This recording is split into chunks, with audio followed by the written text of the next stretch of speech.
Psalms 23, the real meaning. I was 42 when the call came, a doctor's voice, cold and clipped. It's cancer. I stood in my kitchen, phone trembling, the hum of the fridge mocking my silence. My husband had just left for work, kids off to school, and suddenly Psalm 23, the one I'd mumbled at funerals, felt alive. The Lord is my shepherd, I shall not want. But what did it mean? I'd always pictured a gentle pastor guiding fluffy sheep. Now, with chemo looming, I needed more.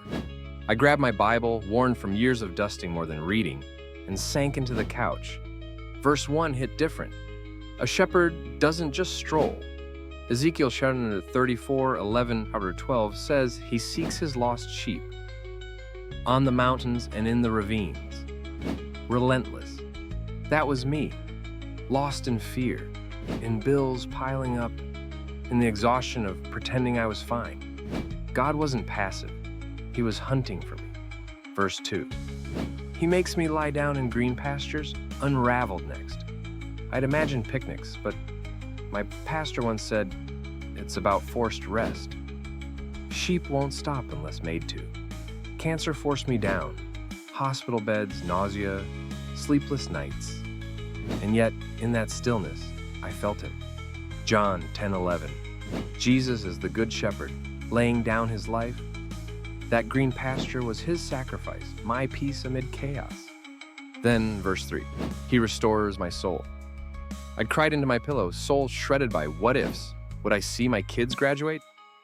My hair fell out and my energy vanished, but a friend brought soup, prayed Psalm 23 over me.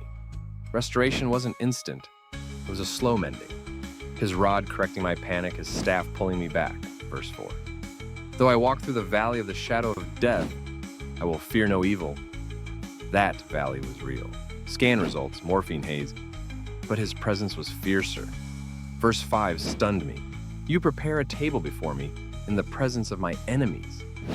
Chemo room, bald heads, IV drips, enemies of hope, health, time. Yet nurses smiled, a stranger prayed, and I ate crackers, tasting his provision. You anoint my head with oil. Not just comfort, but healing, a mark of his favor, even there. Surely goodness and mercy shall follow me. Verse 6 became my anthem. Post-treatment, scars lingered, but so did grace. My husband's steady hand, my kids' hugs. I doubted, raged, but God's pursuit never wavered. I will dwell in the house of the Lord forever, not just heaven, but now, in this fragile life, his home. 7 months later, remission declared. I sat on my porch, breeze brushing my new hair. Psalm 23 wasn't a lullaby. It was a battle cry, a promise. I'd faced death's shadow, and he'd carried me. But it's not just my story. You're out there, maybe mid-50s, juggling stress, loss, or diagnosis. That shepherd's seeking you too, through your valleys, your enemies. The real meaning? He's not distant. He's in the mess, restoring, leading, loving. And that forever? It starts today. Feeling that valley in your own life, pain, loss, or doubt? Psalms 23 isn't just a story, it's your promise too. God's seeking you, ready to restore. Hit like if this touched your heart. Subscribe for more biblical truths to carry you through and drop a comment. What valley are you facing today? Let's walk this journey together. Grab your Bible, turn to Psalm 23, and let his shepherding begin now.